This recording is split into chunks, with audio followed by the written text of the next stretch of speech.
C'était une époque où on menait un style de vie, où on flirtait avec le danger. On se considérait comme des mecs de rue qui faisaient du rap et non pas comme des rappeurs qui parlaient de la rue, quoi. Ça a eu des conséquences très graves. Quand je suis arrivé en métropole, c'était assez brutal.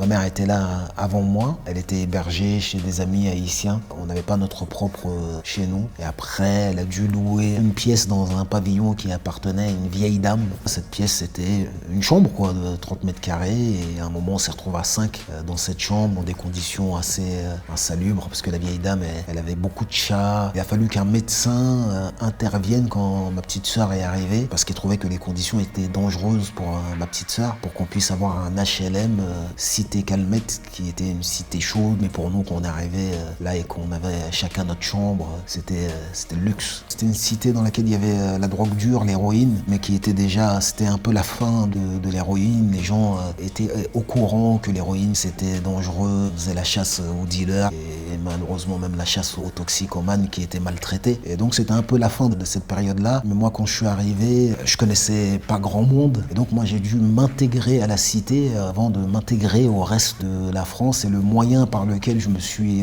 intégré, ça a été tout de suite la musique. Je pense que j'étais prédisposé un peu à faire du rap engagé parce que déjà j'avais connu la pauvreté. J'étais plus pauvre que ceux de la cité qui étaient déjà pauvres. C'est quelque chose dont j'ai pris conscience plus tard, je pense. On se construit une identité de banlieusard quand on essaye d'aller sur Paris et qu'on se rend compte qu'on est différent. C'est plus dans le regard des autres qu'on se construit cette identité. Sinon, notre réalité, on trouve que c'est une réalité qui est normale. C'est seulement par rapport aux autres que notre réalité, elle devient anormale, entre guillemets. Quand on a un banlieusard, l'un des avantages, c'est que souvent, on a grandi avec peu. Ceux qui ont vécu dans l'aisance n'ont pas cette force et à la moindre épreuve leur paraît être catastrophique. Pas tous, hein. Et nous, on a l'habitude de se battre, on a l'habitude d'aller chercher ce dont on a besoin, qu'on nous présente pas les choses sur un plateau. Aussi, on est capable de tout gâcher. Moi, je peux arriver à un moment, même dans une négociation, dans le business, où je dis ni toi ni moi, on va gagner, on va s'arrêter là. Et ça, c'est un truc que j'ai appris dans la rue, dans la cité. C'était une époque où on menait un style de vie, où on flirtait avec le danger et on était autant dans la rue que dans la musique, dans le rap. On se considérait comme des mecs de rue qui faisaient du rap et non pas comme des rappeurs qui parlaient de la rue, quoi. Ça a eu des conséquences très graves. J'ai plusieurs amis qui ont été assassinés, dont LAS, qui a été le premier, qui a été assassiné assez violemment, puisque voilà, son corps a été brûlé voilà, il a été retrouvé avec une balle dans la tête. Et c'était un peu significatif la voie dans laquelle on s'engageait à cette époque.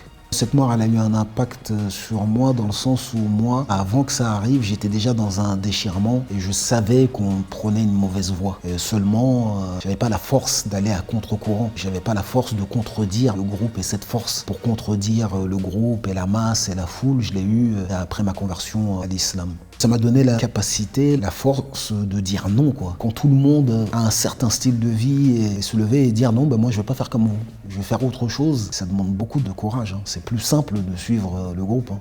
L'impact que ça a eu sur ma musique, c'est que comme je suis quelqu'un d'entier et que je fais pas les choses à moitié, on faisait une musique dans laquelle on parlait de notre style de vie qui était la rue. Une fois que j'ai changé de style de vie après ce décès, je pouvais pas parler de la rue, en tout cas pas de la même manière.